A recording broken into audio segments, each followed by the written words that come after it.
bienvenidas, bienvenidos. Lo primero es darle las gracias a Álvaro Salvador porque el que ha provocado esta mesa de esta tarde. Hay algo en ese cartel que me parece importante y es que el Ateneo va junto con el logotipo de la candidatura a Capital Europea de la Cultura. El Ateneo, como ustedes saben, ha firmado el manifiesto junto con otras instituciones, tanto del lado de las humanidades como del lado de la ciencia, junto con la universidad, junto con la Diputación. Y, perdón, de hecho, todos nuestros carteles desde entonces llevan el logotipo. Entonces, cuando Álvaro me propuso esta conferencia sobre un tema de ciencia aplicada, sobre un tema en el que tenemos la suerte de tener una eminencia como Antonio Campos. Sí, lo estaba diciendo ahora mismo, hay que naturalizar las cosas. Es decir, si efectivamente Álvaro Salvador es un poeta, tú eres un científico aplicado. Quiere decir que tus investigaciones están produciendo una serie de beneficios para los que nos quemamos, vamos a decirlo así de manera rápida, es decir, para nuestra salud. Y en esa tesitura le escribí un correo al señor Vito Episcopo, que es concejal de un montón de cosas del Ayuntamiento de Granada, pero también del concejal que lleva las cuestiones de la ciencia, ¿no? Donde estamos juntos allí con el Consejo Superior de Investigaciones Científicas y con 20 o 30 más entidades y asociaciones, y también está la tener la mesa de la ciencia. Entonces le pedí si quería presentar esta conferencia, él ha aceptado de manera muy amable, que se lo agradezco. Le doy de nuevo la bienvenida y que está usted en su casa, y le voy a ceder la palabra para presentar a Antonio. Muchísimas gracias, un placer estar aquí, muchísimas gracias por contar conmigo, es un privilegio estar aquí y me permitió preparar una pequeña presentación. Es un honor presentarla desde el médico investigador Antonio Jesús Campos Muñoz, un referente en el ámbito de la medicina y etología en España, natural de San Fernando de Cádiz, donde nació en 1951, ya revelado también. El profesor Campos Muñoz ha dedicado su vida a la investigación científica, a la docencia y el avance de la medicina. Licenciado en medicina y doctor con premio extraordinario, amplió su estudio en Londres y Pittsburgh y obtuvo plazas en la Catedral de Histología de la Facultad de Medicina de Granada en 1981. Sus investigaciones histológicas se han centrado en los tejidos mineralizados, especialmente en la membrana osteoclonial y el desarrollo de nuevas técnicas de cuantificación con microscopía electrónica analítica para su aplicación a células y tejidos. En este mismo ámbito ha sido impulsor en España de la ingeniería tisular, promoviendo el primer programa de máster y doctorado en dicha materia y su incorporación al estudio de medicina. Desde sus distintas responsabilidades públicas ha sido el promotor del Plan Cajal de Movilidad de Estudiantes de Medicina España, precursor del actual programa SICUE del Ministerio de Educación y del programa de redes temáticas de investigación cooperativa del Instituto de Salud Carlos III, que agrupa más de 11.000 investigadores en 69 redes de temáticas sanitarias distribuidas a través de todas las comunidades autónomas. Dirige el grupo de Ingeniería Tisular de la Universidad de Granada que desarrolla investigaciones sobre la reproducción en laboratorio de tejidos artificiales. En el 2006, el grupo tuvo la primera córnea artificial completa a partir de células cultivadas sobre una matriz electrificada, aderosa. Con posterioridad, el grupo de investigación ha elaborado otros tejidos como piel, mucosa oral, cartílago y nervios artificiales, algunos de los cuales han comenzado a aplicarse a los químicos. Actualmente es catedrático de Histología de la Facultad de Medicina de la Universidad de Granada, institución en la que desarrolla una carrera académica ejemplar, formando a generaciones de médicos y científicos. Su trabajo en el campo de histología, que estudia los tejidos biológicos, ha sido fundamental para el desarrollo de técnica avanzada en diagnóstico y tratamiento de diversas patologías. Además de su labor académica, el profesor Campos Muñoz, vicepresidente de la Real Academia Nacional de Medicina, una institución que simboliza la excelencia y el compromiso con el progreso de la ciencia médica en España. En este cargo ha contribuido significativamente al diálogo interdisciplinar en la promoción de la medicina como una ciencia al servicio de la sociedad. Ocupa el siglo número 38 de histología, que en su día había ocupado Santiago Ramón. Es un privilegio contar con su presencia en esta conferencia, donde compartirá su conocimiento y experiencia en un tema de gran relevancia científica. Estoy seguro de que toda su intervención será inspiradora y enriquecedora para toda la sociedad. Muchísimas gracias. Gracias. Bueno.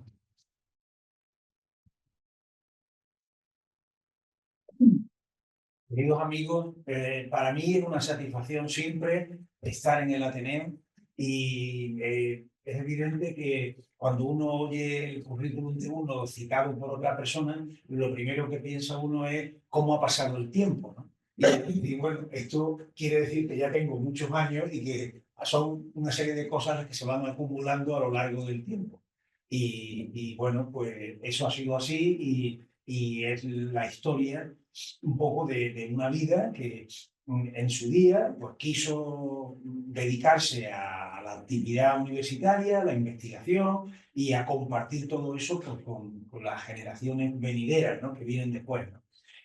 Pero yo estoy aquí fundamentalmente porque soy ateneísta, es decir, yo soy miembro del Ateneo y participé un poco en la refundación del Ateneo. A mí me hizo mucha ilusión, siempre he creído mucho en la cultura de los Ateneos en toda España, han tenido un papel fundamental vinculado a los deseos de saber, a la libertad, a la crítica, a una visión constructiva del mundo. Y como yo participo de esas cosas y creo en ellas, por eso me he sentido siempre muy feliz en el ámbito de los Ateneos. Y estoy aquí hoy principalmente como ateneísta y como persona que hago mucho caso a mis amigos. Como me dijo Álvaro Salvador, que es amigo mío, tienes que dar una conferencia en el Ateneo, digo, tú dime el día y la hora y si eso es factible, que lo es siempre, pues si no cambia uno de día y de hora, pues hay que hacerlo. Entonces voy a tratar de compartir esta tarde con todos vosotros un poco qué son los tejidos artificiales y cómo esto resulta ser una nueva forma de curar. Mirad, a mí me gusta mucho repetir esto porque creo que en la vida lo fundamental es a veces instalarnos en el mundo. Es decir, creo que el bachillerato me parece una de las etapas más importantes de la vida porque cuando uno está estudiándolo no lo valora, no toma conciencia de ello, pero en realidad el bachillerato es para instalarnos en el mundo, en la geografía, en la historia, en el pensamiento, en todo. Y luego el resto de nuestra vida es tratar de comprender, dedicarnos a una actividad de esa en la que nos hemos instalado, a la historia, a la ciencia, cualquier otra actividad, y entonces después tratar de insertarnos en el mundo. Mirad, la búsqueda de sanar es un hilo conductor en la historia de la humanidad. Es un hilo conductor en la historia de la humanidad. Desde que comienza el ser humano sobre la Tierra, la búsqueda de sanar ha estado presente. Y por tanto la medicina se disputa ser una de las profesiones más antiguas, o la que más, no lo sabemos. Se disputan fundamentalmente, y lo he contado muchas veces, un poco a veces con cierto sentido del humor, entre el derecho y la medicina. Si lo primero que un ser humano le dice a otro es me duele y otro le trata de acompañar o de resolver su problema, es la medicina. Si lo primero que un ser humano le dice a otro esto es mío, es el derecho. Sí, hay una disputa y alguien tendrá que poner algún tipo de solución al problema. Pero el hecho cierto es que es un hilo conductor total en la historia de la humanidad. Y hay algo más de lo que tenemos que a veces tomar conciencia. El ser humano ha curado desde entonces de 4 formas, y solo de 4. Es decir, con la química, con la física, con la cirugía y con la palabra. Con la química, pues desde las plantas medicinales que, pues bueno, esto parece que funciona, esto parece que alivia, esto hasta lo que podemos comprar hoy en una farmacia. Con la física, pues desde el calor, el frío, hasta los grandes aparatos de radioterapia que hoy tenemos en los hospitales. Con la cirugía, desde las amputaciones más terribles, sin anestesia, sin analgesia y sin nada, yo creo que muchas veces es muy importante que el ser humano tome conciencia de lo que es y lo que ha sufrido la humanidad con la enfermedad, con el dolor, y que no tiene las posibilidades que hoy tenemos. Esta es una realidad que hasta la cirugía robótica que hoy se hace con el cirujano a distancia, si hace falta. Y luego con la palabra siempre, ¿no? Fijaros porque esto ha estado así hasta hace muy poco tiempo. Por eso hay que tomar conciencia de lo que voy a poner ahora. Hoy disponemos, y desde hace muy poco tiempo, segunda mitad del siglo XX y sobre todo ya la última parte del siglo XX y el siglo XXI, tenemos un nuevo agente terapéutico, una nueva forma de curar. Se cura con células y con tejido corporal. Esto es nuevo en la historia de la humanidad. Y digo esto porque solo viéndolo desde esa perspectiva podemos tomar conciencia de que estamos en los albores de esto. ¿De acuerdo? Bien, la célula y el tejido, desde que aparecen los microscopios, pues empiezan a conocerse y al principio es lo que nos permite entender nuestro cuerpo. Nuestro cuerpo está formado por células y por tejido. Ahí la obra de Cajal es fundamental. No puedo ahora desarrollarlo, por supuesto. Pero después es que toda enfermedad, como dijo el gran médico alemán Rudolf Virchow, todas las enfermedades asientan en la célula y en los tejidos. Es decir, no hay enfermedad que no asiente en una célula y en unos tejidos. Por tanto, toda enfermedad radica ahí. Y ahora, además sabemos que esas células y los tejidos pueden ser agentes terapéuticos, pueden curar. O sea, fíjense la evolución de las células y del tejido desde que en el siglo XIX empiezan a conocerse hasta hoy. Fundamento de nuestro cuerpo, sustrato de la enfermedad y agente terapéutico. Parece como la aspirina, que cada X 30 años le encontramos una función nueva. ¿De acuerdo? Bueno, pues esto es lo que le está pasando a la célula. Fijaros, la primera vez que se utilizan células y tejidos es en el primer trasplante renal que ya funciona. Se hace en 1954. Después, Donald Thomas hace la primera terapia celular con los trasplantes de médula ósea. Ellos dos van a recibir en 1990 el Premio Nobel de Medicina. Y luego tenemos en 1993, es que hace 30 años, ¿eh? 1993 son 30 años. Yo ya llevaba en 1993 12 años de catedrático de histología en Granada. Lo digo esto para que veamos lo que es el tiempo y el paso del tiempo, ¿no? Pues dos autores, Robert Langer y Joseph Bacanti, nos demuestran que se pueden construir tejidos artificiales y que también se pueden utilizar para curar.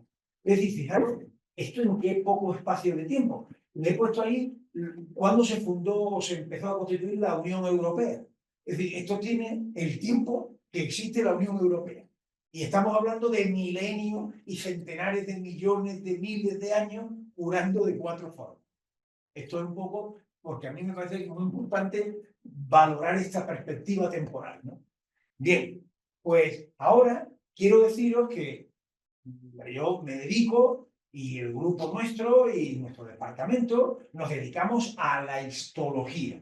¿Qué es la histología? La ciencia que estudia los tejidos corporales. Y lo hace con instrumentos amplificantes y con microscopios que han ido desarrollándose para ver más y más sobre menos y menos. Es decir, son instrumentos que nos permiten conocer mejor las células, ahí ven ustedes los tipos de células que hay, cómo las podemos conocer, y nuestro objetivo fundamental es conocer las células y los tejidos que forman nuestro cuerpo. ¿Para qué hacemos esto en el cuerpo humano y en la medicina? Pues para conocer concretamente el estado normal de ese cuerpo, cómo ese cuerpo, las células y los tejidos se renuevan, cómo envejecen, y todo esto forma parte de nuestro objetivo. No voy a detenerme mucho en todo esto. ¿Y para qué utilizamos ese conocimiento histológico nosotros, ese conocimiento de los tejidos del cuerpo que hemos ido desarrollando desde que existe el microscopio hasta nuestros días, con nuevos microscopios, con nuevas técnicas para conocer mejor nuestro cuerpo? ¿Para qué? Bueno, primero si no conocemos los células y los tejidos normales, difícilmente podremos conocer las lesiones, es decir, las enfermedades. Ya hemos dicho que las enfermedades son alteraciones de las células y de los tejidos. Si no conocemos lo normal, ¿cómo vamos a conocer lo patológico? Luego, tenemos que conocer lo normal para diagnosticar lo patológico.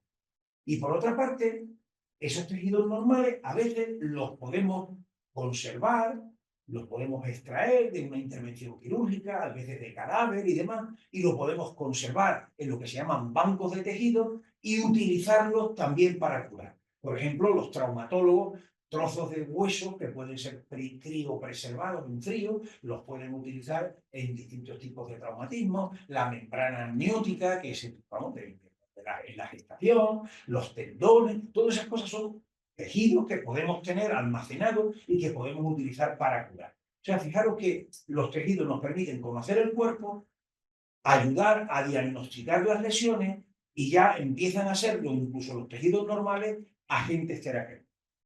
Pero fijaros, como os decía, hace 30 años estos dos autores que antes os citaba, Langer y Bacanti, nos dicen que podemos trabajar uniendo células, uniendo materiales diversos y tratando de... Es como si fuera Arguiñano haciendo una receta. Pues yo pongo un poquito de una alubia, le pongo después espinaca, pues no sé si me está ocurriendo a mí porque yo no sé cocinar. Y después le ponemos el perejil y le ponemos después sal y entonces así hacemos algo que se parezca a un tejido. Estos son los tejidos artificiales, no es que sea mucho más complicado. Pero el cambio de paradigma, el cambio de concepto, es que lo podemos hacer. Y entonces, fijaros que esta ingeniería tisular, que así se llama, crea tejidos artificiales que empiezan a utilizarse para curar. Sabíamos que los fármacos, los medicamentos que utilizamos, sustituyen a las moléculas, que el corazón, el hígado, como grandes órganos anatómicos, sustituyen a otros órganos, pero en la zona de los tejidos de nuestro cuerpo, pues no teníamos muchos sustitutos y entonces ahí había un nicho de terapéutica que no utilizábamos y que podíamos utilizar. Esta curva que ven ustedes aquí es desde el año en que 93 hasta este es un trabajo que hicimos hace algún tiempo, ya hace un par de años o tres, pues fíjense ustedes cómo ha crecido la investigación en tejidos artificiales. Esa curva indica la cantidad en el mundo de trabajos que se están haciendo en tejidos artificiales. Bien.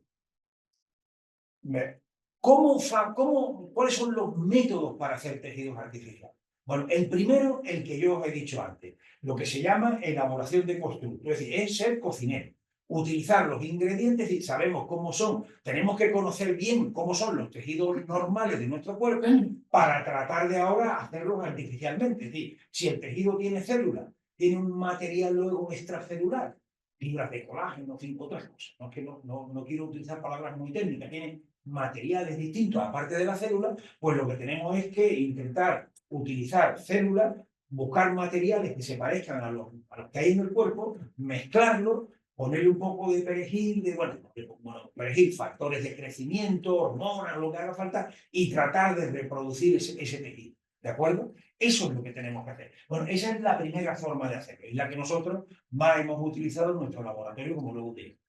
Pero hay otra forma de hacerlo. Mirad, el segundo mecanismo es utilizando un tejido del cuerpo humano de un animal y ese tejido que ya existe, le quitamos las células humanas y se las quitamos y le ponemos células nuevas, porque las que tienen no funcionan. Entonces, por ejemplo, una córnea del globo ocular, la córnea de cerdo, le quitamos las células del cerdo, por ejemplo, le hemos quitado a la córnea del cerdo las células del cerdo y le ponemos células humanas. Esto es descelularizar y recelularizar. ¿Me explico? Otra forma de construir tejido. Yo, como hemos utilizado el cerdo y funcionan estupendamente las córneas de cerdo, según hemos visto en el laboratorio, pues una razón más para decir que todo lo que viene del cerdo es bueno.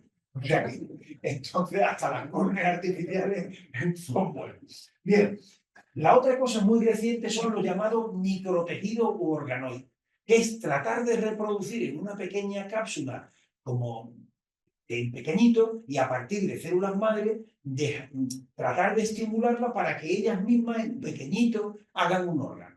Y así pueden construir. Esto está en fase de desarrollo, pero va a tener bastante futuro porque nos va a permitir tener como órganos pequeños donde podamos experimentar mucho, ¿no? Y bueno, es otra forma que... Y luego hay otra última forma de hacer tejidos artificiales que es la bioimpresión, es decir, preparar productos que luego hacemos como se hace con la bioimpresión ahora, pues hasta para construir casas. O sea, pues los aparatos de bioimpresión van soltando láminas de ese material y esas células en su interior programadas para reconstruir tridimensionalmente el tejido que queremos. Es decir, estos son mecanismos de laboratorio que en apenas 30 años se han ido desarrollando. Y ahora, ¿para qué utilizamos estos tejidos artificiales? Pues mira, estos tejidos artificiales tienen dos utilizaciones fundamentales. Se utilizan como agente terapéutico, como lo que se llama una terapia sustitutiva. Yo hago piel artificial para sustituir a una piel que se ha quemado, que no existe. Yo utilizo córnea artificial para una córnea que no funciona. Yo utilizo un tendón artificial para un tendón que no funciona. ¿Me explico? Es una terapia sustitutiva. Pero además es un vehículo terapéutico.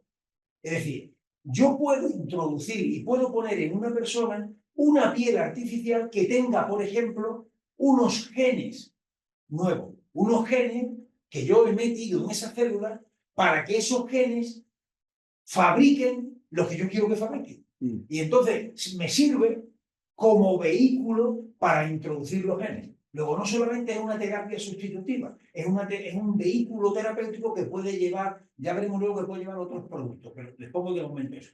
Y luego, ¿para qué sirven también los tejidos artificiales? Pues para investigar. Y sirven para investigar porque podemos investigar enfermedades de piel en piel artificial.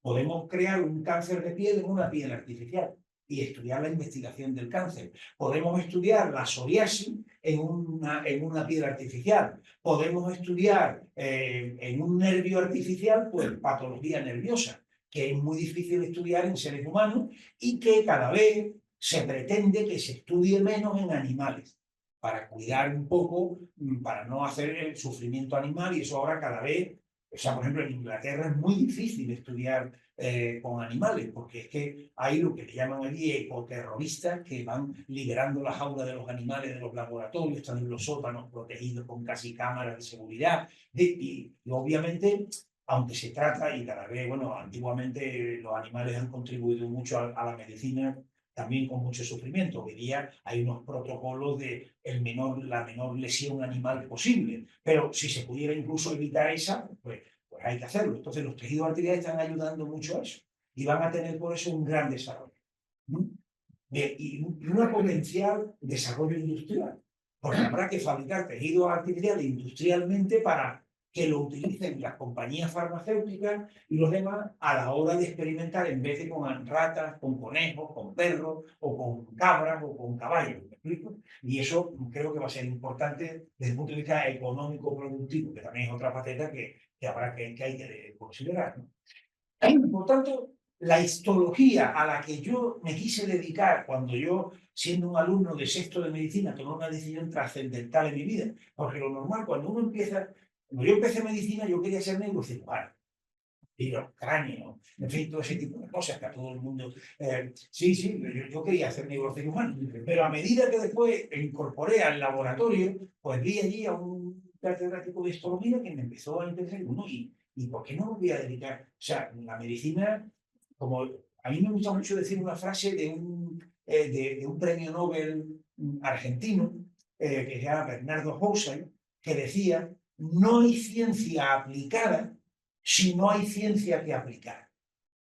Es decir, no se puede ser un médico aplicando una técnica quirúrgica, farmacológica, diagnóstica y demás, si no hay una ciencia que previamente te lo permita y te la fundamente y la sustente.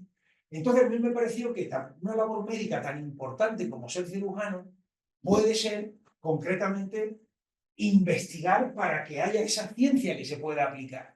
No sé si me explico. Y entonces me pareció que era importante también dedicar tu vida a ese tipo de actividad. Y tomé la decisión de dedicarme a la histología.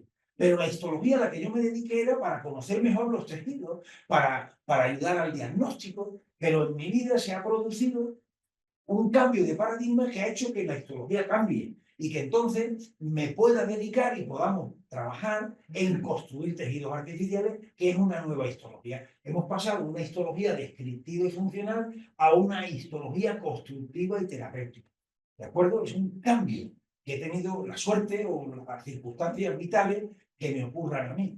Yo cuento siempre una anécdota de un gran histólogo un gran histólogo del siglo XX que se llama Charles Leblanc, de la Universidad de McGill de Canadá, que cuenta cuando él se jubiló el año 81, de los años 80, él era estudiante de los años 30 del siglo pasado, y entonces él decía que quería dedicarse a la histología.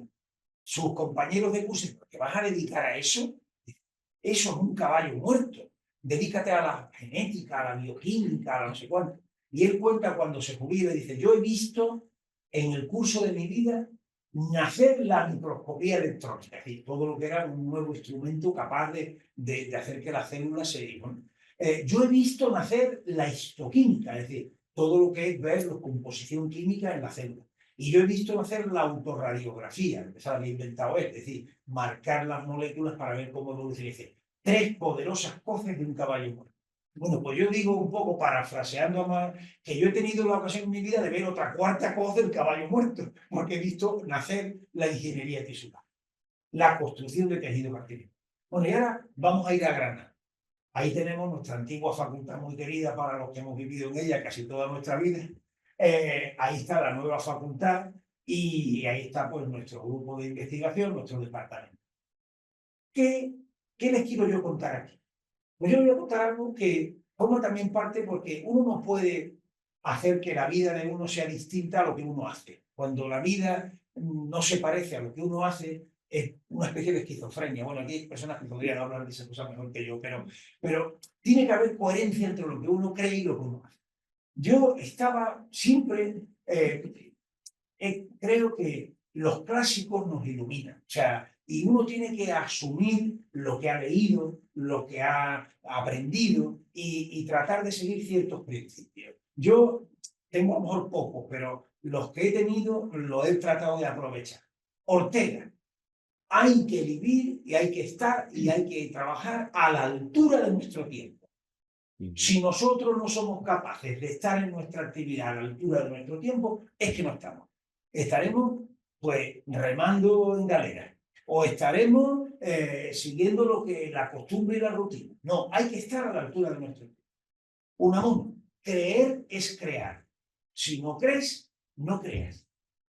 Y entonces, la pregunta es, si se entera uno, yo recibí un día en el despacho de la antigua facultad un pequeño, era el año 93, 92, 90, no me acuerdo, un pequeño prospecto en la que hablaba de un simposio que se iba a organizar en Estados Unidos sobre tissue engineering. ¿Tissue engineering? ¿Esto qué es? Ingeniería de tejido. Y entonces dije, esto me afecta. Me afecta. Esto es una especie de San Pablo que hay en el camino de Damasco. Algo parecido. Esto me afecta. Esto es algo nuevo. Esto es una cosa. Y entonces, ¿qué hacer? La pregunta fundamental, o sea, no lo tomé, estoy aquí contando un poco, quizás dramatizando un poco, porque a veces cuando uno habla en público, de alguna forma no se expresa de esa manera, ¿no? Pero lo que quiero decir con eso es que la primera pregunta es, ¿y si este es el futuro de la histología? ¿Y si esto es lo que hay que hacer en nuestro tiempo? ¿Por qué no lo vamos a hacer aquí? ¿Por qué no lo vamos a hacer en Granada? Es que yo creo que eso es lo que nos teníamos que preguntar cada uno en nuestro trabajo, en nuestro sitio, en nuestro momento. Digo mi opinión. O sea, ¿por qué vamos a esperar que venga alguien a decirnos cómo se hace? ¿Por qué esto hay que esperar que lo hagan en Cincinnati, en Heidelberg, en donde sea? No. Entonces, modestamente, con los medios que uno tiene o que deja de tener, pero con lo que pueda, tratar de hacerlo. Mirad, esto que pongo yo ahí es cuando nosotros oficialmente figura la creación del grupo de ingeniería tisular. Ahí lo pone, 1995. Esto es un poquito, quizás, corrección, porque fue un pelín más tarde, pero 1900, ¿cuándo he dicho yo que publicó el trabajo Science? En 1993. Son 2 años después. Pero es que ya, convencido de eso, cuando uno ya se convence de algo, es que empieza a hacer como los apóstoles, ¿no? Ya le hacen la lengua de fuego y ya empieza uno a propagarlo y a llevarlo a todos los sitios y demás, ¿no? Y entonces, pues ya vamos, enseguida empezamos y ya nos quisimos aquí en Granada convertir ya eso en una asignatura optativa, lógicamente, de la carrera de medicina. Se estaba reformando el plan de estudio. Pues aquí la tenemos. En 2001 ya teníamos nosotros en Granada en la primera facultad española, y yo creo que de Europa, o de las primeras de Europa, no lo sé con seguridad, que tenía ya una asignatura en el 2001. Pero es que hay más. Es que después, el año 2001, se celebra también el Congreso de la Sociedad Española de Histología. Una sociedad que, aunque fue refundada como los Ateneos en distintas etapas, pero su primera fundación es de 1873. Y una sociedad española de histología. Y yo en esa sociedad, fue en la Rábida, que hay un testigo de eso, que es el profesor Vicente Crespo, que está aquí, y entonces en la Rábida, que se celebró ese año, digo, mira, la Rábida es un sitio de descubrimiento, un sitio bueno para proponer algo. Y propuse cambiarle el nombre a la sociedad y ponerle Sociedad Española de Histología y Ingeniería Tisular. Un debate enorme, gané por muy poco voto, pero desde entonces la sociedad se llama así. Quiero decir, hay que luchar por lo que uno cree, o sea, y hacer. Y en ese momento empezamos ya poco a poco a intentar. Hicimos luego un máster de ingeniería tisular, luego en colaboración con el Sistema Andaluz de Salud, un máster. Este último se hace en inglés, y los alumnos que vienen y que proceden, que tienen ustedes, el 47% son extranjeros, luego hay otros que son específicamente de Andalucía y de otras regiones de España, pero un 47% de extranjeros de Australia, de Alemania y demás, lo hace. La parte es en la red, o sea, y parte viene luego aquí en un periodo de tiempo y lo hace. Lo que quiero decir es que desde el principio tratamos de institucionalizar esto. ¿De acuerdo? Bien. Y ahora viene lo que es también no solamente hacerlo en las instituciones, sino trabajar sobre ello. Vamos a crear tejidos artificiales. No era eso lo que queríamos hacer con la histología que yo estoy comentando, pues vamos a hacerlo. Y empezamos a fabricar tejidos artificiales. Aquí hay algunas de las personas que han sido protagonistas de todo esto, en un grupo muy unido y muy colaborador. Unas personas hacen más una cosa, otras colaboran más en otra, y todos humanos, porque la ciencia de nuestro tiempo no es una ciencia individual, es una ciencia colectiva. Y hay que hacerla en conjunto de todos, ¿no? Bueno, pues hemos fabricado córneas artificiales, hemos fabricado vasos, hemos fabricado mucosa oral, hemos fabricado paladar, hemos fabricado pulpa sanguínea, piel, nervio artificial, microtejidos, tendones. Hemos conseguido bastantes fondos de 69 proyectos nacionales e internacionales, con una cantidad importante de millones de euros. Muchas veces no nos lo han dado, no quiere decir que no hayamos tenido problemas, hemos tenido que pelearnos con uno y con otro algunas veces, pero bueno, ahí vamos. Pero lo hemos intentado conseguir y hemos ido avanzando en ello. Y fijaros, ¿por qué es importante? ¿Qué pasó cuando empezó toda esta historia de...? Porque claro, nosotros lo hicimos aquí y también lo hacía otra gente en otros lugares del mundo, también hacían cosas, ¿no? No es que aquí lo hayamos inventado, mucho menos todo. Pero empezó entonces también lo que ocurre muchas veces en este tipo de cosas. La medicina, la Entralgo la definía de una forma fantástica. Yo creo que es la mejor definición. Y el médico y la medicina, el médico es un posibilitador de esperanza. Es decir, la medicina tiene que facilitar la esperanza, ¿no? Y la esperanza, a su vez, se genera con la investigación. Es la investigación la que hace posible la esperanza. Bueno, pero hay personas que se aprovechan un poco de esto. Hubo una especie de boom de las células madre, esto lo cura todo, es como el bálsamo de Fierabras, por hablar de los clásicos, ya que hay aquí algunos amantes de la literatura. Bueno, pues entonces parecía que las células lo iban a curar todo. Y empezaron pues, los negocios. No, hay que ir voy a poner un país, a Bulgaria, aquí, porque el doctor fulano de copa es el que arregla tal cosa, costándole a las personas un dinero tremendo, y esto empezaba ya a hacer. Tan es así que, bueno, fijaros en los periódicos, en todos los periódicos, pues el milagro de las células madre. Estoy hablando de principios de los años, de finales del siglo, principios del siglo XX. Y entonces incluso hay un artículo que publicó la gran revista médica que se llama el New England Journal of Medicine, en la medicina del salvaje oeste, ¿no? Todo el mundo ponía perdonadme la expresión, el chiringuito con lo que había hecho para que la gente fuera allí, y aquello no tenía regulación ni nada. Entonces la Unión Europea, que tiene como es natural muchísimas cosas buenas y algunas regulares, a veces mucha burocracia, pero bueno, tiene sus cosas buenas, pues pensó que esto exigía un control sanitario. Es decir, no se le puede poner la cédula a cualquiera que diga que ha inventado algo. Esto tenemos que... Y a veces no somos capaces de darle valor a las cosas que hacemos en nuestro propio país. España tuvo la presidencia de la Unión Europea, como hemos tenido el año pasado, pues la presidencia de la Unión Europea en el año 2002. Y entonces la presidencia de la Unión Europea, pues durante 6 meses la lleva un país, van alternándose, y entonces en ese periodo lo que hacen es reuniones para acordar y ponerse de acuerdo en cosas que luego vayan a convertirse en legislación europea. Entonces, en España se reunió, en Málaga fue concretamente, una reunión de expertos y representantes gubernamentales sobre usos terapéuticos de células y tejidos en el marco comunitario.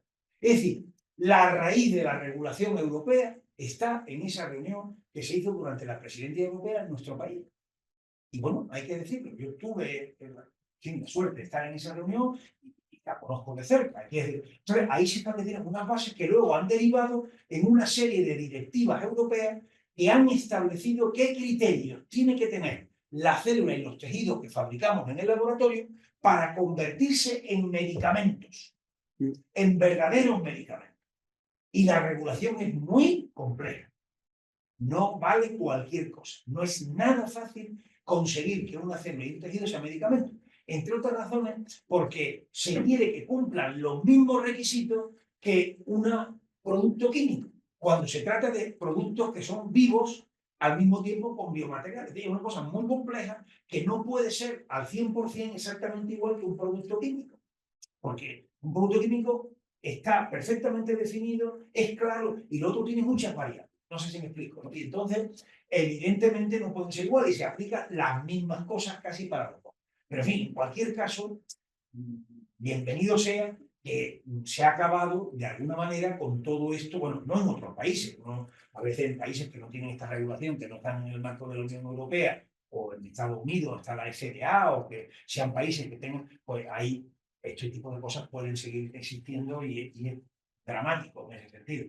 Bueno, entonces, ¿qué hemos hecho nosotros? Nosotros hemos, por una parte, desarrollado una serie de patentes, 9, creo que ya hay más, Miguel, ¿no? Me parece, pero yo tenía controlada 9, y estas patentes están puestas porque yo creo que cuando uno trabaja en el servicio público, tiene que tener vocación social y pública. Esto lo creo sinceramente, o sea, y estamos convencidos. Estas patentes están a nombre de la universidad y del Sistema Andaluz de Salud al 50%.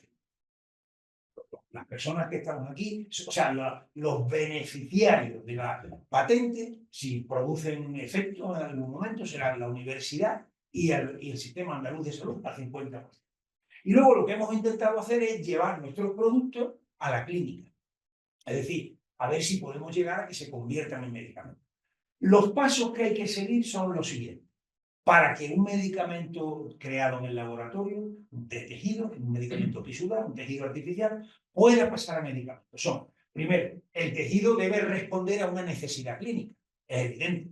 Es el primer paso. Entonces, pues, la piel de los grandes quemados, mira, ahí tenéis una fisura del paladar, aquí tenemos una alteración de opacidad corneal, es decir, vamos a fabricar córnea para cuando la córnea esté ulcerada, opaca o tenga algún problema. Vamos a fabricar piel para cuando los grandes quemados puedan, en fin, vamos a intentar fabricar paladar artificial para resolver esos problemas de la fisura. Es decir, que haya un problema que justifique, o sea, somos médicos, o sea, tenemos una orientación médica. El grupo trabajan profesionales de distinto tipo, farmacéuticos, biotecnólogos, químicos, médicos, odontólogos, es decir, pero la orientación nuestra es evidentemente esa.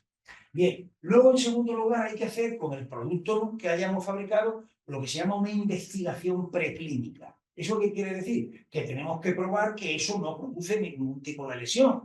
Lo tenemos que probar en el laboratorio, en animales, etc.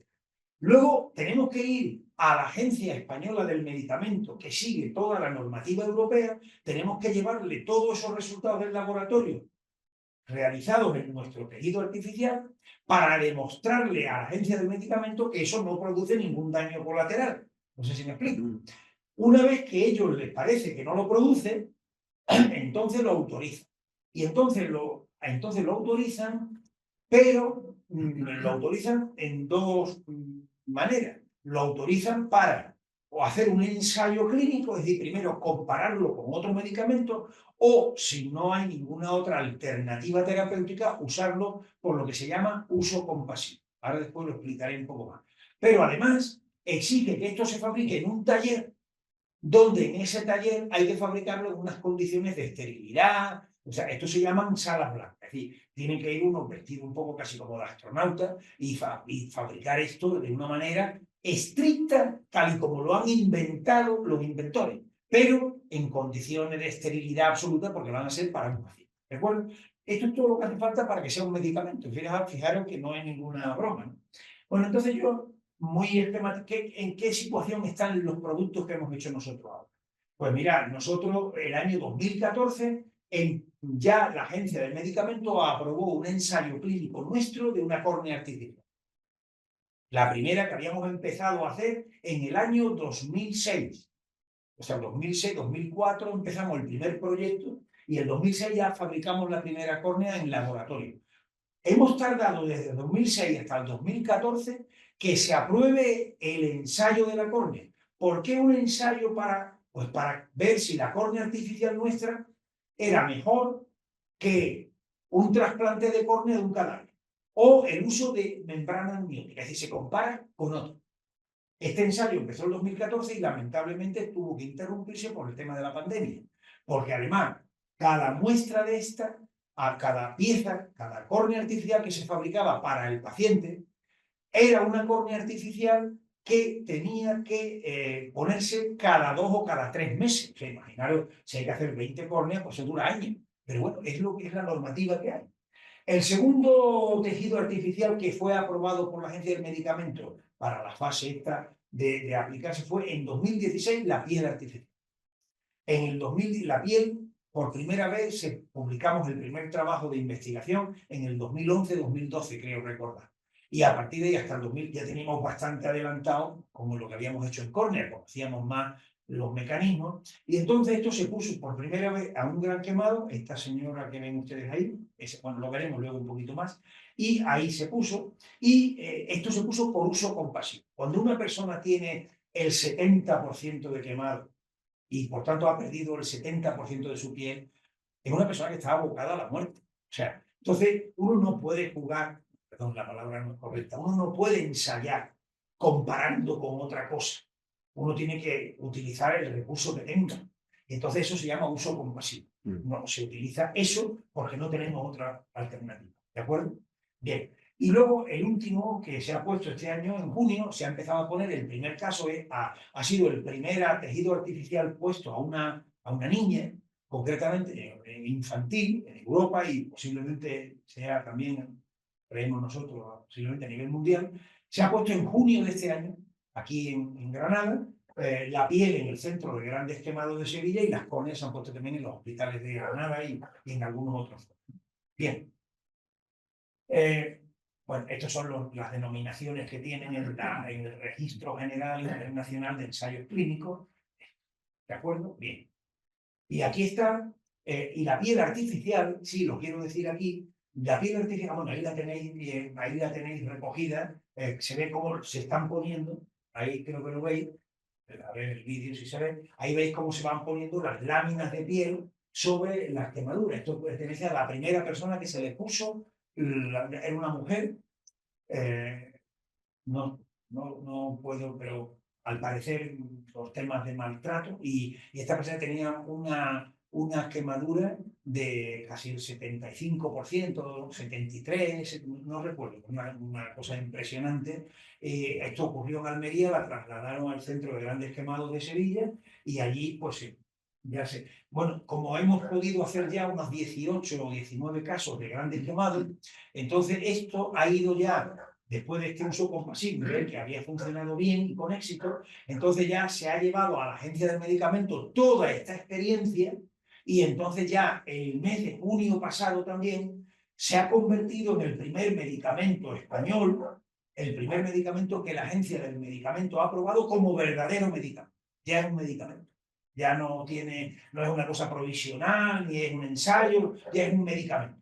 Eso sí, un medicamento de uso hospitalario. Tiene que utilizarse en un hospital en unas condiciones concretas, pero ya no hay que pedir permiso para utilizarla paciente por paciente, no, simplemente directamente va bueno, esto es para nosotros ha sido una satisfacción porque es ver culminada un proceso que empezó pues, diciendo esto que comentaba antes, ¿por qué no lo vamos a hacer en Granada? Y entonces llegar finalmente a tener el primer medicamento, pues desde el punto de vista de profesionales de la histología y propios seres humanos, yo lo cuento muchas veces, el día que nosotros, cuando se puso por primera vez la piel y nosotros bueno, no sabemos lo que va a pasar, es una cosa nueva, vamos a ver qué pasa y tal. Y cuando a los 3 meses, se puso en julio, en octubre del año 16, nos llaman los cirujanos plásticos de Sevilla, que son donde se puso, en el centro de Gran España, y nos dicen que le han dado ya de alta a esta mujer,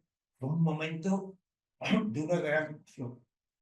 Y bueno, yo ahora simplemente, pero muy breve, porque aquí hay muchas más cosas técnicas, os voy a comentar los pasos de esta investigación. Mirad, ya he dicho que utilizamos córnea y piel inicialmente porque había causas para ello.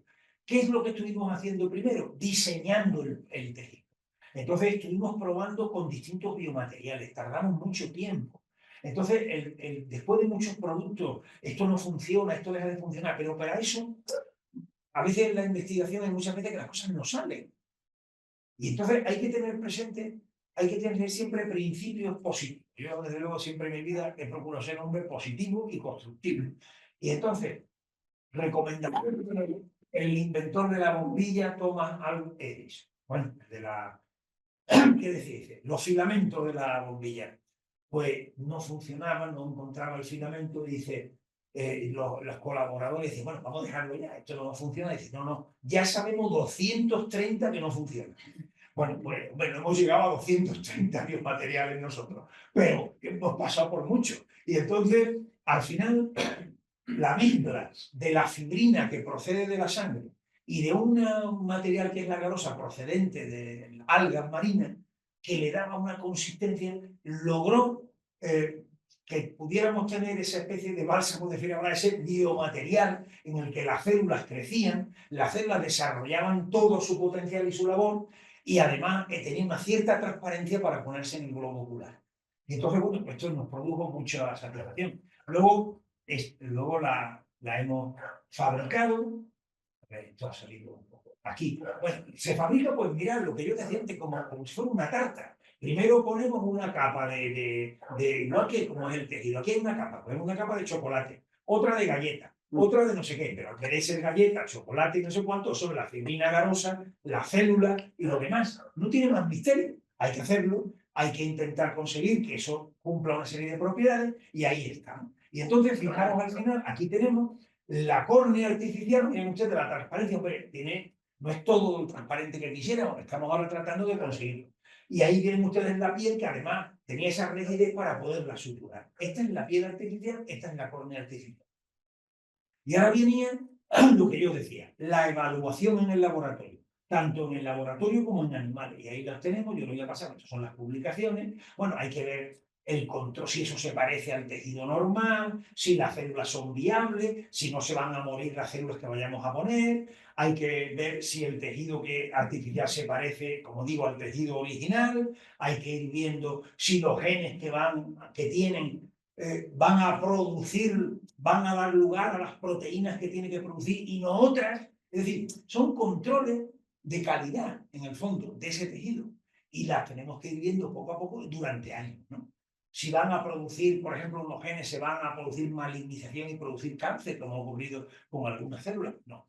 Hay que ir a nuestros compañeros de física de la Facultad de Ciencias para decirle, oye, ¿podéis ayudarnos a ver las propiedades biomecánicas? La elasticidad, la transparencia, y todo eso hay que verlo. Y todo eso, luego hay que ponerlo en animales. Mira, aquí simplemente para que veáis, mirad la primera de ahí arriba, que es la córnea no operada, normal. Luego, cuando le hemos puesto la córnea, fijaros ahí cómo se estropea un poco a las 3 semanas, pero mirad a los 6 meses cómo se parece ya a la normal. Entonces, tenemos que ver la evolución, la incardinación de ese tejido artificial en el animal, ¿de acuerdo? Y comprobar que funciona, que se injerta bien, que el cuerpo lo resiste, el cuerpo animal en este caso. Pero es que eso mismo, bueno, aquí luego con otra serie de pruebas, oftalmológicas. Mira aquí en la piel. Esto es en el dorso del animal. Ahí arriba, a los 6 días, está puesta la piel artificial. Mirad cómo va, fijaros los 20 días, fijaros los 30, fijaros los 40, se ha insertado perfectamente. Con estos datos son con los que nosotros vamos, bueno, y luego hemos hecho los estudios histológicos, no voy a cansarles con todos estos detalles, ¿no? Comprobar que se parece a lo normal, etc. Y aquí vamos al examen del Tribunal de la Inquisición.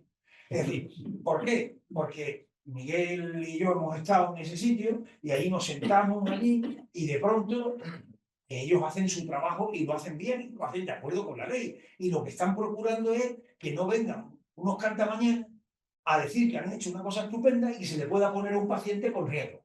Por tanto, yo lo primero es alabar y aceptar ese papel, pero a veces también son un poco exagerados, ahora lo comentaré.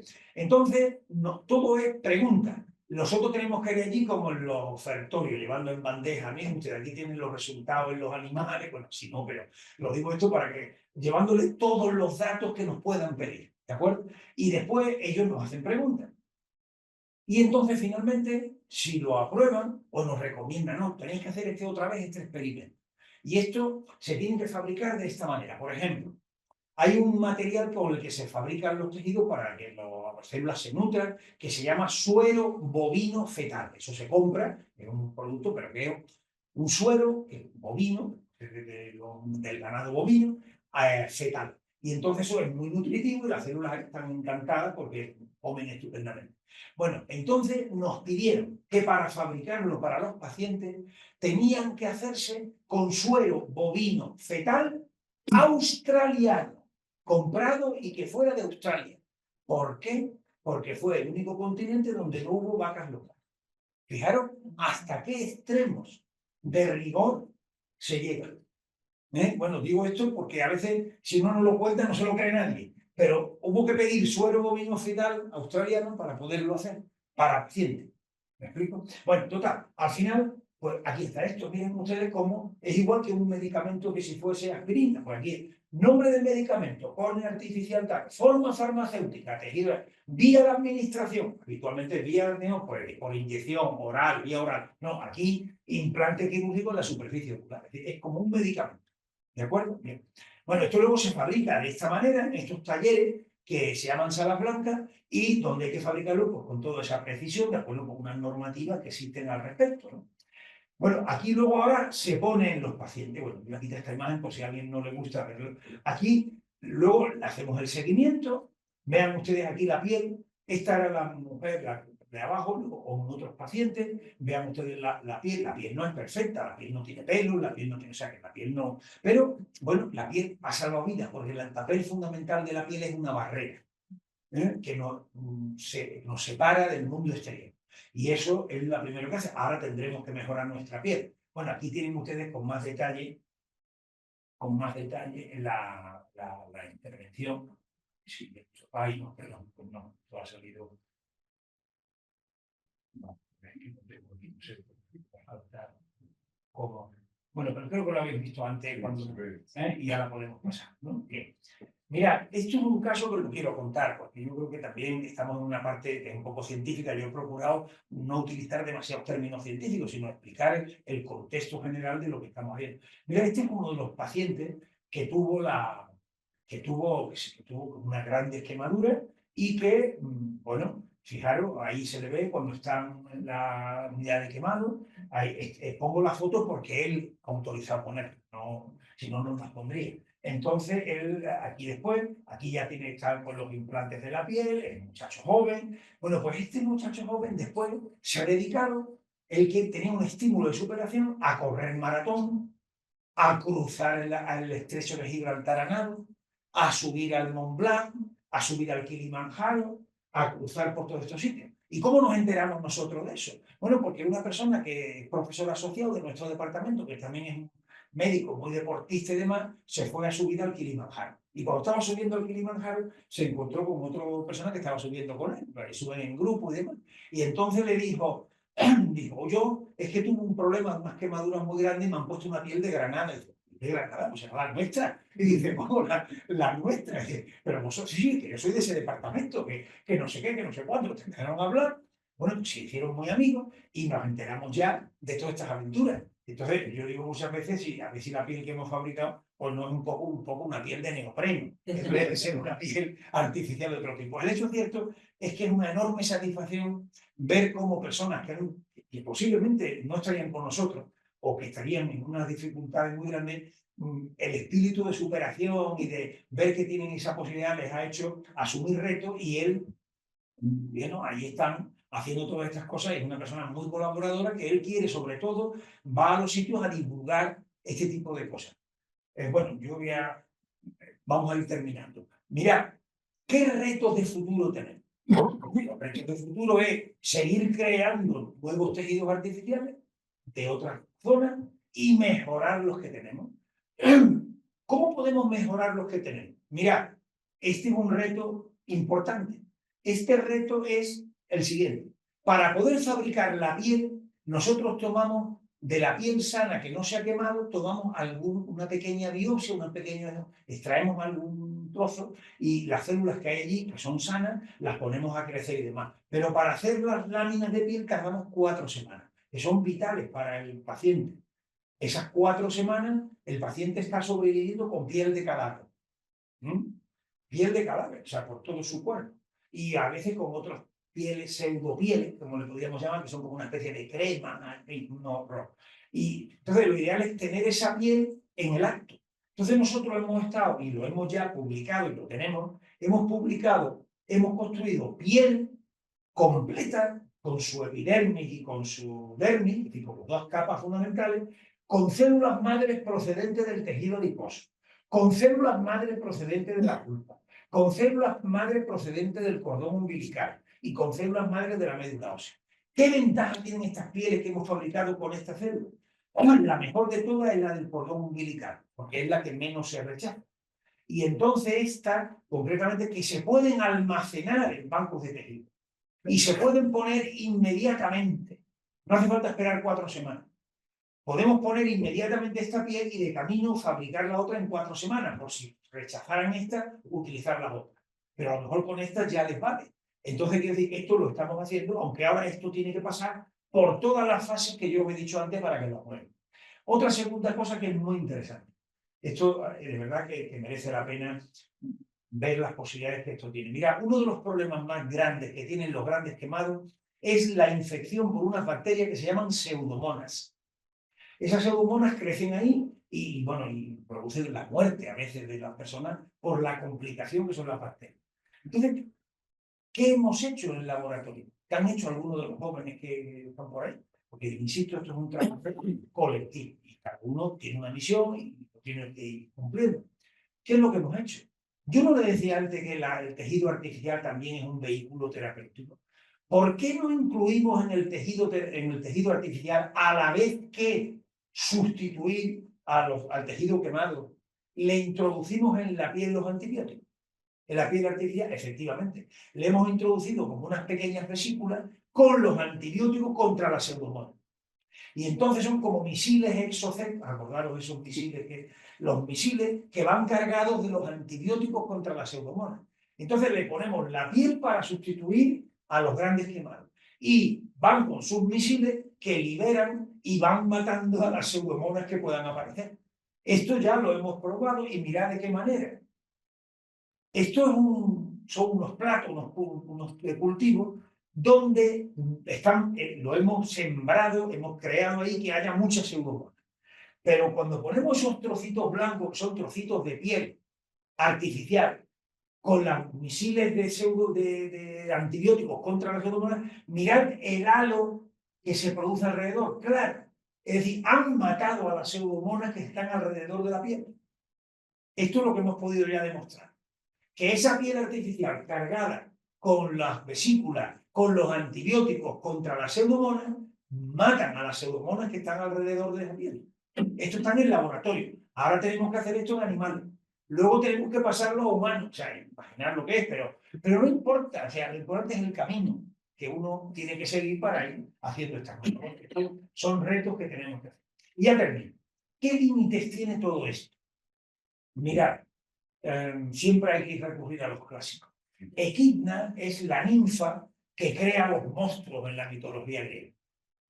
El médico que se dedique a esto, o sea, tanto el que los fabrica como el que los pone, pues sería una moderna equidna que está fabricando monstruos, ¿no? Ahí tienen ahí a un médico pues metiendo intestinos artificiales, luego prótesis robótica, seríamos, pues, habría unos médicos. ¿Esto qué límites tiene? ¿Tiene límite o no los tiene? Mira, yo voy a decir los que yo considero. El límite, a mi juicio, es la inserción del acto terapéutico en un contexto biológico y en un contexto biográfico. Es decir, esto hay que hacerlo siempre que se pueda insertar el acto terapéutico en un contexto biológico del ser humano al que lo hacemos y en un contexto biográfico de ese ser humano. El contexto biológico. Mira, aquí yo pongo el ejemplo de Henry Ford. Henry Ford, cuando creó su famoso coche utilitario, los primeros utilitarios en Estados Unidos, mandó a sus ingenieros a todas las chatarrerías a que encontraran qué partes del motor y del coche se había estropeado antes y cuál después. ¿Para qué? Para como negociante que era, como natural, pues tratar de fabricar todos los componentes del coche a la vez. O sea, que duraran lo mismo. No que todos duraran unos más y otros menos. Bueno, yo creo que es muy importante en la terapéutica con tejidos artificiales que se integre en un contexto corporal que pueda coexistir con el resto del cuerpo. Es decir, no podemos tener, yo lo digo aquí de una forma un poco más literaria, una brillante chapa de titanio no puede coexistir con los ruidos y los escapes de un viejo carburador averiado. Es decir, no podemos tener un corazón absolutamente destrozado con una piel artificial maravillosa. Es lo que quiero decir. Entonces, es necesario el límite de insertar el acto terapéutico en un contexto biológico en el que el individuo biológicamente asuma ese acto terapéutico en el contexto con las demás estructuras. Pero hay también un contexto biográfico. Cada uno de nosotros no somos solo biología, somos biografía. Cada uno de nosotros tiene la nuestra. La terapéutica con tejidos artificiales debe ser asumida en el vivir del paciente. Mira, yo veo aquí un poema de... ayer tuvimos sesión poética, vamos a continuarla hoy. Benedetti, mira qué hermoso poema. Dice, todavía tengo casi todos mis dientes, casi todos mis cabellos y poquísimas canas.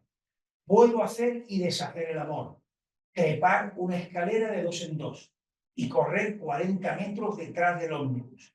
O sea, que no debería sentirme viejo, pero el grave problema es que antes no me fijaba en estos detalles. Entonces, quiero decir, uno tiene que estar asumiendo en su propia biografía el acto terapéutico del que es objeto, en su propio vivir, en su propio querer ser, en lo que pretende que sea su vida en el curso del tiempo. Y si no, el acto terapéutico carece de sentido. Bueno, estos son los límites que desde mi juicio yo pondría. Y termino.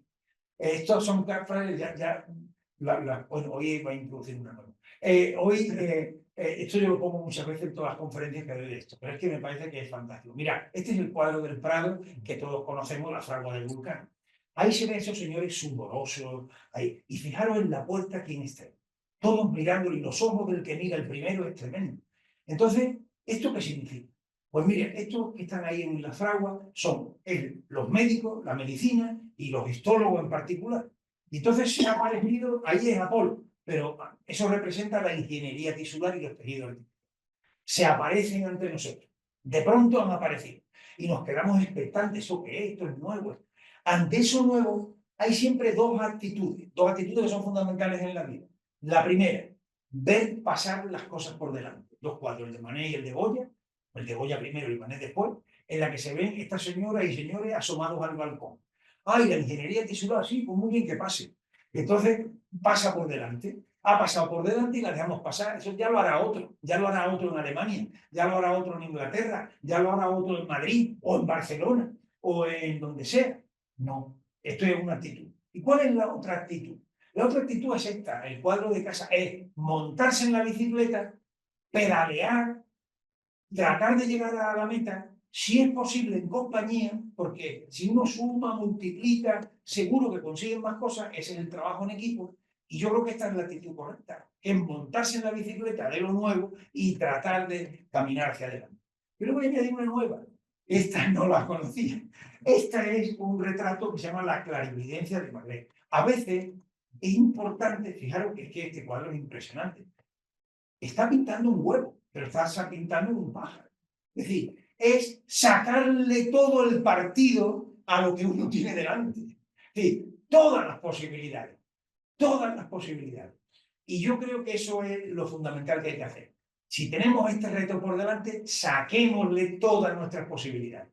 Y como decía, esto es obra de un grupo del que yo estoy enormemente orgulloso, soy uno más de ellos, y evidentemente pues seguiremos adelante. Yo estoy ya en una fase, en fin, no sé cómo decirlo, pero estoy ahí, pero ya los caballos galopantes me van dejando atrás como debe ser, porque esa es la ley natural. Pero siempre hay que tener en la vida algo que a mí me impactó también mucho y lo he seguido y con esto ya termino. La última frase que voy a decir.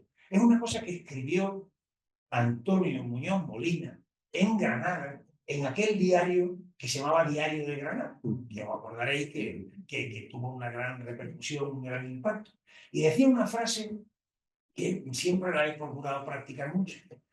Cuando uno tenga algo por delante, dice, va siendo hora de no hacer más que las cosas que parecen imposibles. Y nada más.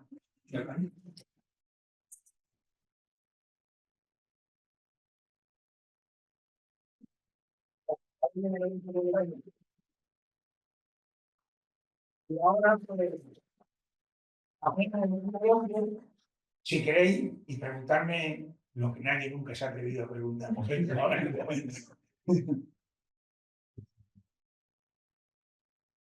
Y disculpa a veces que yo pongo mucha pasión en esto y parece que me voy a comer el ordenador, pero es que creo que hay que ponerle pasión en la vida. También felicitarte por la conferencia, como siempre, que aparte de lo que uno aprende contigo, no solo aprende, sino que sale con... Bueno, yo hoy salgo, iba a decir sale con un espíritu, porque una energía maravillosa, que yo me voy ahora mismo a mi casa con esa última frase que has dicho y ya le digo, ahora toda la mierda, que todas las tonterías y voy a...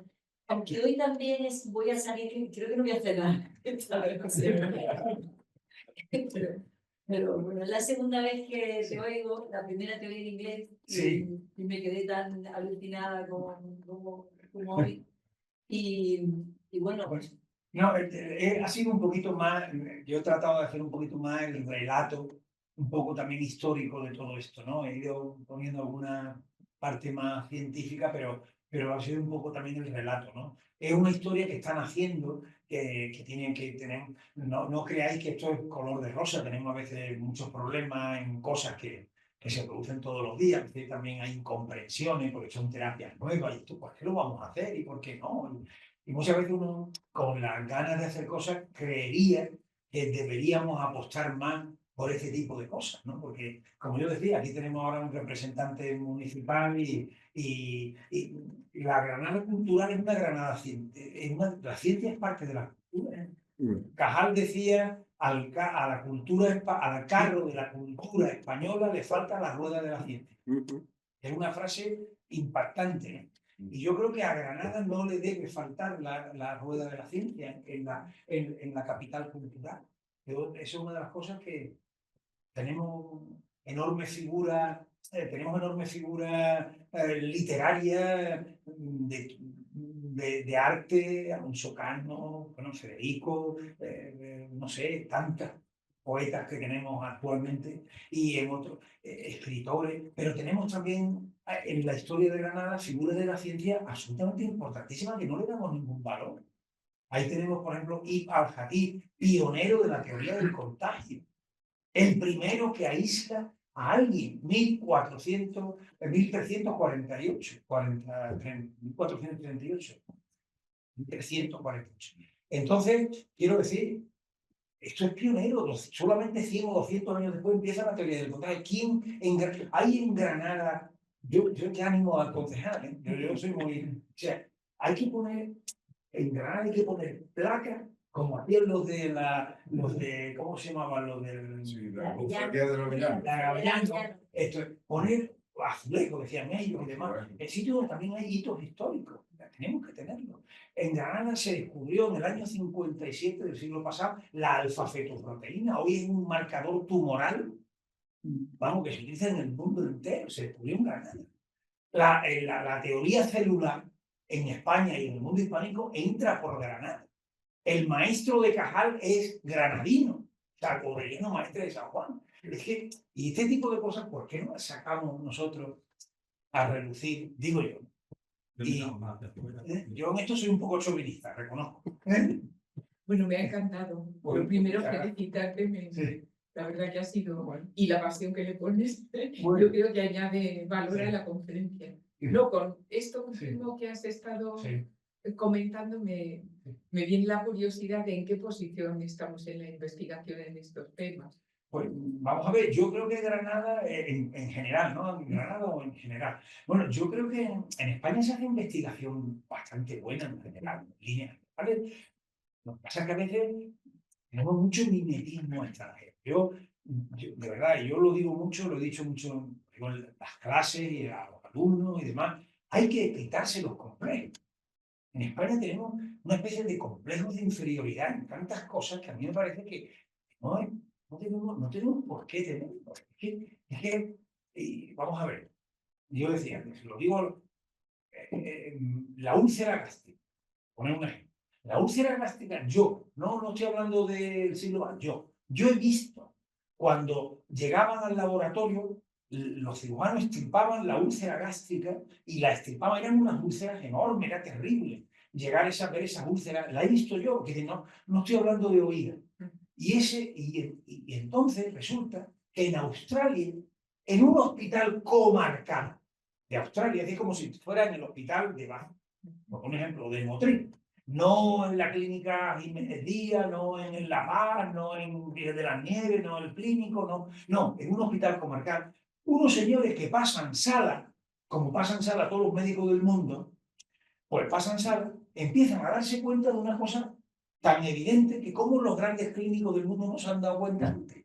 Empiezan a darse cuenta que esas personas que tienen úlcera gástrica, cuando están tomando antibióticos para otras cosas, se mejoran. Y se les ocurre algo tan que dice, oye, ¿y si hubiera por ahí una bacteria de por medio? Y entonces empiezan a hacerle una extracción y descubren que allí hay una cosa que no es frecuente, que se llama el Helicobacter pylori. Entonces, uno de ellos, es que estamos hablando de los finales del siglo XX, le dan el premio Nobel a estos señores en el año 2006. Creo recordar, 2005 o 2006. Y estos señores cogen el Helicobacter pylori, o sea, lo aíslan, hacen un tubo gástrico, le sacan lo que sea, y sacan esto, y uno de ellos hace una especie de esto y se lo bebe. Y se le produce la úlcera. Entonces ya mayor prueba imposible. Por supuesto le rechazaron los trabajos inicialmente en las grandes revistas, porque las revistas a veces son tan ortodoxas que no permiten la heterodoxia. ¿Me entiendes? Este es uno de los grandes problemas de la ciencia, que cuando eres muy heterodoxo no te permiten entrar en los circuitos ortodoxos. ¿Me entiendes lo que te quiero decir? Y claro, te puedes convertir en un outsider, como esto, en fin, para un poema más para Álvaro, para su libro. Entonces, quiero decir que esto es así. Y sin embargo, o sea, le hizo falta a estos señores, le hizo falta estar en un grandísimo hospital, le hizo falta unas grandísimas cantidades de dinero, le hizo falta quejarse todos los días en la televisión de que no tenían dinero para investigar. No. Y sin embargo consiguieron algo que a la humanidad ha sido fundamental. Lo que estoy diciendo es que cualquiera, hay que tener la capacidad de relacionar cosas, pero que en cosas que uno cree que no, pues puede aparecer algo novedoso, ¿no? Y ese espíritu hay que tenerlo. En España hay una tradición científica y no la vemos o no la queremos asumir, y tenemos que asumirla para estimular a las generaciones nuevas. tienen que saber que hay esa tradición y que existe. Bueno, esto es filosofía. ¿Por qué? Cuéntame. Sí, no, es impresionante escucharte, es impresionante todo lo que te hace. Yo tengo dos curiosidades, tal vez por afinidad con mi trabajo, ¿no? La primera es, si uno compara datos de ciencia en España, que discutimos hace muchos años, hemos mejorado muchísimo el trabajo de investigación, pero nos falta todavía el campo de la patente. Cuando uno patenta, el problema que se encuentra, y eso es lo que me gustaría saber si es en nuestro caso, es que después te copian la patente y no te enteras. Y hay que defender las patentes. Entonces, cuando uno se mete en el terreno de las patentes, se mete en un terreno en el que, como me decía un colega de la empresa en Barcelona, al final, quien gana con las patentes son los abogados, que son los que terminan discutiendo en los tribunales los derechos de las patentes. No sé si este caso es el vuestro, es decir, si vuestra patente, me imagino que estará hecha a nivel europeo, a nivel internacional, las patentes españolas no protegen nada, absolutamente nada, es la forma vía de que copien, esa es una patente en el registro de patentes español, y hay que hacerlo como mínimo europeo, ¿no? Esa es la primera pregunta. Y la segunda, distinta, me parece que el trabajo está en tejido blando. ¿El tejido duro no tiene sentido o Sí. qué? Sí. Pero voy a contestarte a la primera, la segunda y me voy a extender la primera.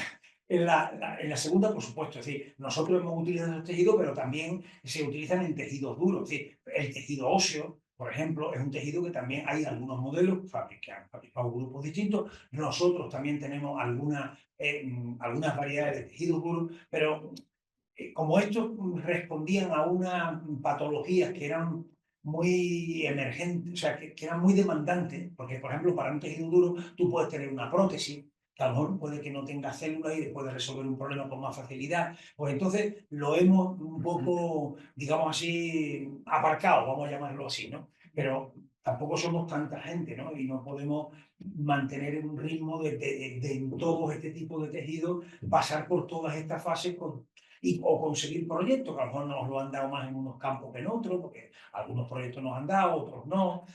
Mira, tú conoces perfectamente cómo es el mundo universitario, porque, bueno, lo has vivido en él y lo vives, y yo también, y sabemos que... Yo creo que nosotros, lo mismo que te digo, que estoy de acuerdo contigo en que se ha aumentado mucho en publicaciones, en cosas, pero creo que en el mundo de lo que es la traslación, me parece a mí que no hemos avanzado mucho y que no hemos desarrollado ese sistema, que es un sistema que debería estar mucho más vinculado a agentes que debería el sistema productivo público, si es que esto se produce en el sistema público, desarrollar e impulsar. Mira, en Estados Unidos surgió una ley, se llama la ley Bayh-Dole, en el siglo pasado, en los años 80, en la que en cada hospital, en cada centro, había una persona que iba preguntando a la gente qué cambios y qué cosas habían hecho. Por ejemplo, tener una pinza doblada y el cirujano se le había ocurrido porque había visto en su experiencia diaria que mejor era que la curva estuviera un poquito más doblada. O sea, estoy haciendo una tontería, ¿no? Pero entonces, esto mismo dice, no, esto lo vamos a patentar.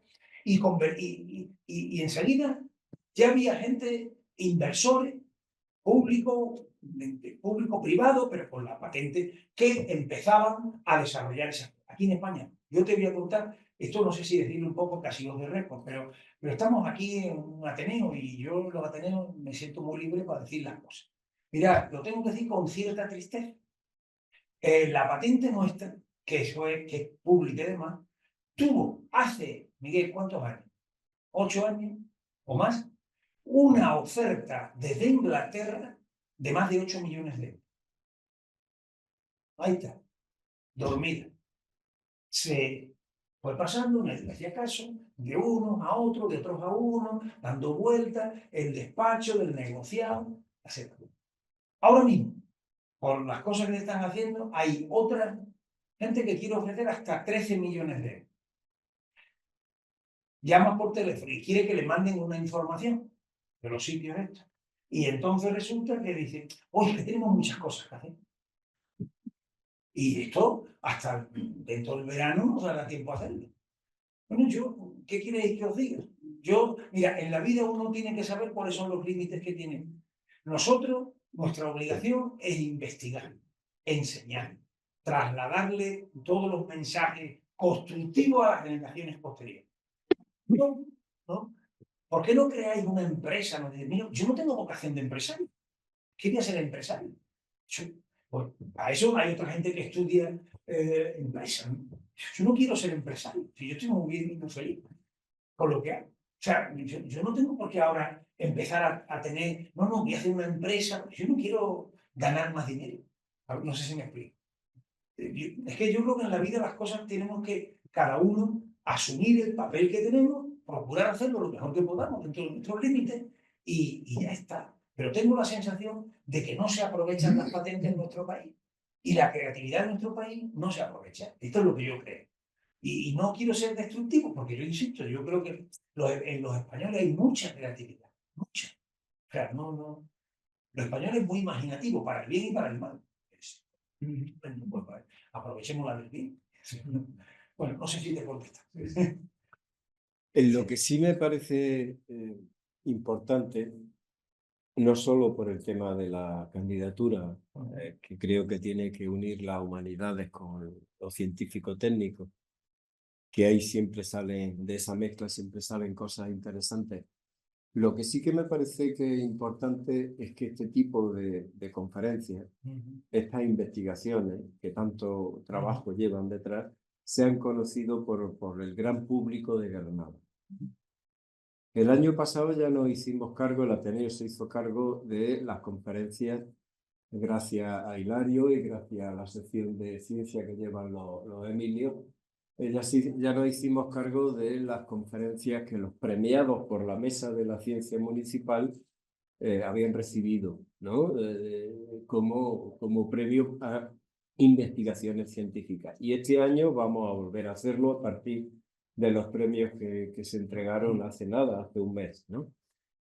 Lo digo porque me parece importante que de cara a que haya cierta presión acerca de la utilidad social de la investigación, si la gente lo sabe, si la gente lo conoce, no solo los pacientes, los familiares de los pacientes, no solo los profesionales, sino también la sociedad civil. Sí, nosotros procuramos divulgar todo lo que podemos. O sea, siempre lo hemos hecho porque creemos en la divulgación científica en nuestro departamento. Hemos participado en todas las cosas que la Semana Europea de los Investigadores, van allí la gente joven. Yo personalmente y muchas otras personas de nuestro grupo, cuando nos han invitado de un instituto, siempre vamos a Churriana, a donde haga falta. Quiero decir, porque creo que hay que hacerlo. O sea, es que me parece que eso es un deber. O sea, además de esto.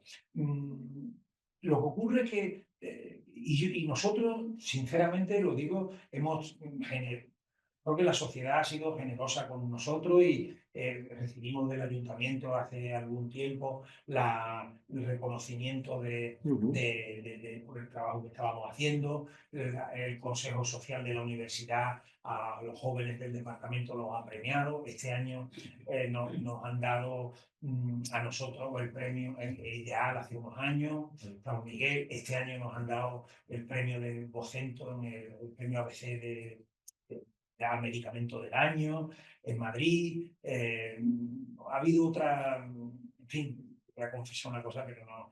Este año pasado al grupo nuestro lo propusieron desde varias universidades americanas, americanas del norte, del sur, desde de Corea, de Australia, nos propusieron al premio Princesa de Asturias. Pero eso es una cosa que, como si fuera otro mundo. Eso es otra vida, por decirlo así, muy complicada. Pero para nosotros no lo divulgamos, porque tampoco, lo estoy comentando aquí, quiero decir que no podemos sentirnos que la sociedad que nos sentimos pagados socialmente, no sé, aunque lo mejor que te puede pagar socialmente es el caso de Álvaro Trigo, el muchacho que se sube por ahí, o la chica que emana, en fin. No sé, yo creo que lo importante es eso, divulgar, por ejemplo, yo voy a decir cosas, pero yo soy, por ejemplo, cuando se hacen los festivales de poesía y demás, inundemos la ciudad de poemas en los farolas, en las librerías, en las cosas. Si hace la Semana de la Ciencia, pongámosla por todos los lados. Es decir, quiero decir, yo creo que ahí hay que hacer un esfuerzo porque para que la sociedad lo vea en la farola. No se pone en la farola cuando viene un cantante o viene incluso hasta los políticos a pedir el voto, pues que se ponga ahí poemas de no sé quién o que se vea. O sea, que las librerías también a esos días y hablar un convenio con ellos para que pongan libros de poesía en los festivales de poesía o pongan libros de ciencia en pues, esto de la ciencia o se pongan... Es decir, hay que ser muy imaginativo en todo esto. Y así también irá más a la sociedad, porque conferencias, yo puedo ir y cada uno de nosotros podemos distribuirnos para hacer conferencias, pero entonces no estaríamos en el laboratorio todo el día, aunque nos haríamos con mucho gusto. Pero, ¿hasta dónde podemos llegar? Relativamente. Quiero decir, entonces, es una labor también de transmitirlo a nuestros estudiantes en la universidad, para que ellos también lo propaguen. Y crear en la atmósfera de que la ciencia y las humanidades... Hay una frase que a mí me gusta, yo la utilizo mucho también, soy muy repetitivo y me la habría oído en alguna ocasión, es de Huxley, que dice, la ciencia y las humanidades no son dos cosas, son dos lados de la misma cosa. Y yo creo que eso es muy cierto. Entonces, es el ser humano o la misma cosa, ¿no? Entonces, si fuéramos capaces de transmitir eso, creo que lo que tenemos de todos los organismos culturales de Granada, no sé. Adelante. Precisamente, antes de ayer, ¿no? Celebramos la segunda conferencia de un ciclo que estamos celebrando en el Ateneo sobre la relación entre el mundo artístico y el científico. Totalmente de acuerdo contigo con lo que dices de que la ciencia debería ser parte de la cultura de los ciudadanos. Y no en vano, este Ateneo tiene 3 apellidos y el primero científico. Ateneo científico, literario y artístico. Exactamente. Por lo menos eso aparece en... Sigue siendo sí. Bien, bueno, mi pregunta iba a ¿qué problemas de rechazo si es que lo tiene esta tecnología? Bueno, ya hay una experiencia muy grande con los trasplantes, eso para empezar, ¿no? Con lo cual eso ayuda muchísimo porque esto de alguna forma es un cierto trasplante. Por tanto, todo lo que ya se sabe de los productos que evitan el rechazo se pueden utilizar, pero en cualquier caso, en la medida de lo posible, nosotros utilizamos células del propio paciente, en la medida de lo posible. Y entonces, cuando se utiliza, pues lógicamente el rechazo baja. Y luego, de todas las células madre que hemos utilizado, las que hay en el cordón umbilical, que se llaman células de la gelatina de Wharton, no las células sanguíneas del cordón umbilical, sino las células de, digamos así, una especie de tejido que hay así blando. Esas son unas células que tienen una gran tolerancia. Y si a partir de esas células madre logramos hacer los tejidos, serán mejor tolerados, ¿no? Pero bueno, yo creo que ese tema, hombre, es importante. Pero como también utilizamos otra serie de productos que son biomateriales de distinta naturaleza, también hay que probar que no se generen lo que se llaman reacciones de cuerpo extraño, ¿no? Cuando a veces se introduce un determinado material, pues se generan una serie de células alrededor que lo que tratan es de fagocitarlo, de expulsarlo, de eliminarlo. Entonces tenemos que utilizar biomateriales que en la medida de lo posible generen el menor rechazo de cuerpo extraño por parte del organismo. Y de eso son todos los estudios que hay que hacer en el laboratorio previo a ir a la agencia del médico. Gracias. Muy bien. Pues nada, yo espero que... Muchísimas gracias. hayáis pasado una tarde agradable. Y yo desde luego sí, porque me gusta hablar mucho y soy mucha verdad.